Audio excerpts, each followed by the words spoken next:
ഇന്ന് നമ്മൾ ഉണ്ടാക്കാൻ പോകുന്നത് തേൻ നെല്ലിക്കയാണ്. അതിനായി ഞാനിവിടെ ഒരു 8-10 നെല്ലിക്ക എടുത്തിട്ടുണ്ട്.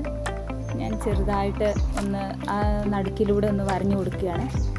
നമ്മുടെ തേന് അതിൻ്റെ അകത്തേക്കെല്ലാം ചെല്ലാൻ വേണ്ടിയിട്ടാണ് ഇങ്ങനെ വരഞ്ഞു കൊടുക്കുന്നത്. അതായത് ചെറുതായിട്ടൊന്ന് മുറിച്ച് കൊടുക്കുന്നു. എല്ലാം നെല്ലിക്കയും ഇതുപോലെ മുറിച്ച് കൊടുക്കുന്നു. അമ്മയെ കുറേ നേരമായിട്ടും കാണാത്തതുകൊണ്ട് സാനുക്കുട്ടൻ അന്വേഷിച്ച് വന്നിരിക്കുകയാണ് കേട്ടോ.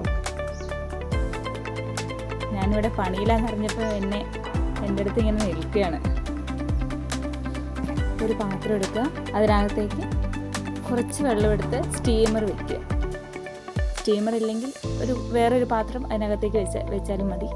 അപ്പോൾ ഇത്രയും പാവട്ടമുള്ള വലിയ പാത്രം എടുക്കേണ്ട ആവശ്യമില്ല. ചെറിയ പാത്രത്തിലേക്ക് വേറൊരു കുഞ്ഞു പാത്രം വെച്ച് അടച്ചു വെച്ചാൽ മതി. അതിനകത്തേക്ക് നെല്ലിക്ക ഇട്ട് കൊടുക്കുക.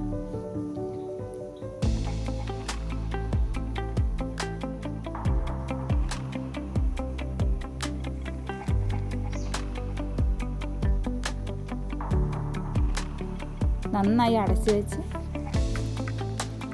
ഒരു മാക്സിമം 10-12 മിനിറ്റ് ആവി കൊള്ളിക്കുക.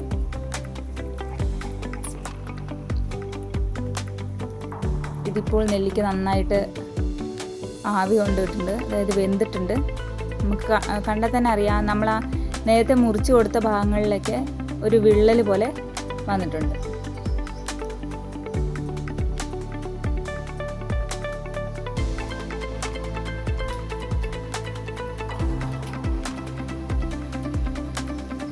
ആവിയിൽ നിന്ന് എടുത്ത് നെല്ലിക്ക കുറച്ച് നേരം പുറത്ത് തന്നെ വെക്കണം. അതിലെ ജലാംശം മുഴുവൻ പോകാൻ വേണ്ടിയിട്ടാണ്. ഇനി ഒരു ചില്ലുകുപ്പി എടുക്കുക, അതിലേക്ക് നെല്ലിക്ക ഓരോന്നായിട്ട് ഇട്ട് കൊടുക്കുക. ഞാനിവിടെ നെല്ലിക്ക തേനിൽ മുക്കിയിട്ടാണ് ഇട്ട് കൊടുക്കുന്നത്. നമ്മൾ ആവിയിൽ വേവിച്ച നെല്ലിക്ക എല്ലാം കുപ്പിയിലേക്ക് ഇട്ട് കൊടുക്കുക. എന്നിട്ട് അതിൻ്റെ മുകളിലേക്ക് തേൻ ഒഴിച്ചു കൊടുക്കുക. നെല്ലിക്ക മുഴുവൻ മുങ്ങിക്കിടക്കുന്ന രീതിയിൽ വേണം തേൻ ഒഴിക്കാൻ. ഇങ്ങനെയാണ് തേൻ നെല്ലിക്ക ഉണ്ടാക്കുന്നത്. Thank you.